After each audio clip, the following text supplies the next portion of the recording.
السلام علیکم پیارے بچوں، کیا حال ہے آپ سب کے؟ میں امید کرتی ہوں کہ آپ سب بالکل ٹھیک ہوں گے۔ تو پیارے بچوں، آج میں آپ لوگوں کے لیے ایک اور دلچسپ اور مزیدار کہانی لے کر آئی ہوں۔ کہانی اگر اچھی لگے تو اسے لائک کرنا مت بھولیے گا اور میرے چینل کو سبسکرائب کر دیجیے گا۔ تو چلیں کہانی کو شروع کرتے ہیں۔ ایک جنگل میں ایک درخت پر ایک ضعیف چیل کا بسیرا تھا۔ وہ بہت زیادہ ضعیف ہو گئی تھی، جس کی وجہ سے وہ کہیں اپنی دانے کی تلاش میں بھی آ جا نہیں پا رہی تھی۔ ایک دن جنگل کے تمام پرندے اس کے پاس آئے اور اسے دیکھ کر ان کو ترس آیا۔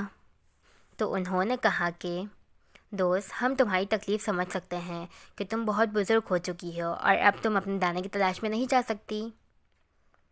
اس لیے ہم نے فیصلہ کیا ہے کہ ہم اپنے دانے کے لیے جب جائیں گے تو تمہارے لیے بھی تمہارا دانہ لے کے آ جایا کریں گے، لیکن بدلے میں تمہیں ہمارے انڈوں اور بچوں کی حفاظت کرنی ہوگی۔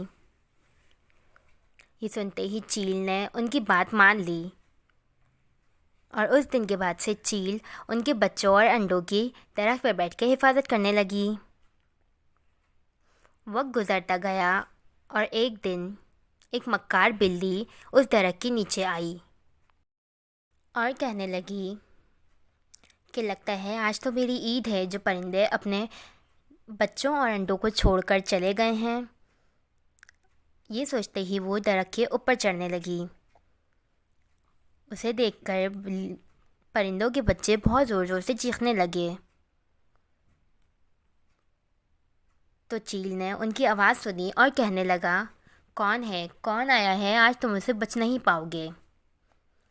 چیل کی آواز سن کر بلی بولی، ارے یہاں تو چیل بیٹھی ہے ان کی حفاظت کے لیے، تو مجھے اس سے نیک ہونے کا ڈھونگ رچانا ہوگا، ورنہ وہ تو مجھے کبھی بھی بلی بچے کھانے ہی نہیں دے گی۔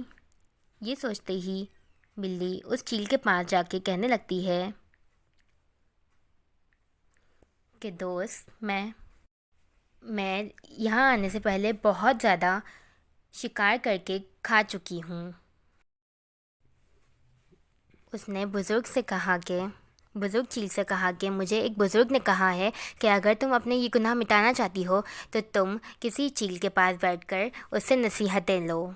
تو اس لیے میں آپ کے پاس آئی ہوں۔ اگر آپ چاہیں تو آپ مجھے روز بیٹھ کے نصیحتیں کیا کریں اور میں آپ کی باتوں پہ عمل کر کے اپنے پچھلے گناہوں کا کفارہ ادا کر سکوں۔ یہ سنتے ہی ضعیف چیل کہنے لگتی ہے، ہاں کیوں نہیں، میں تمہیں نصیحتیں ضرور کروں گا، جب تم سننے والی ہو تو مجھے کوئی مسئلہ نہیں ہے۔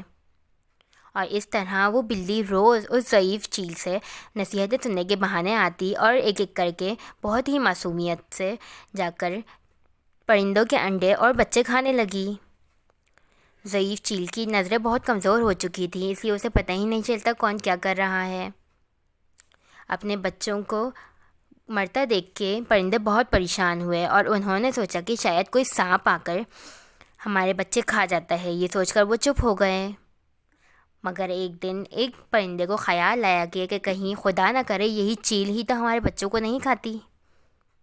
یہ سوچتے ہی وہ اس چیل کے اڈے پہ جاتی ہے، تو وہ وہاں اپنے بچوں کی ہڈیاں اور پر پڑے ہوئے دیکھتی ہے تو بہت غصے میں آ جاتی ہے، جبکہ وہ پر اور وہ ہڈیاں تو بلی نے ہی چالاکی سے اس چیل کے آگے رکھی ہوتی ہیں۔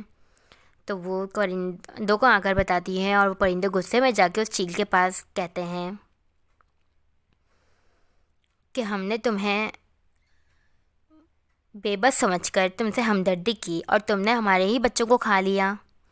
یہ کہتے ہی وہ اس چیل پر پل پڑتے ہیں اور اس بیچاری کو اپنی چونچیں مار مار کے اس کی جان ہی نکال دیتے ہیں۔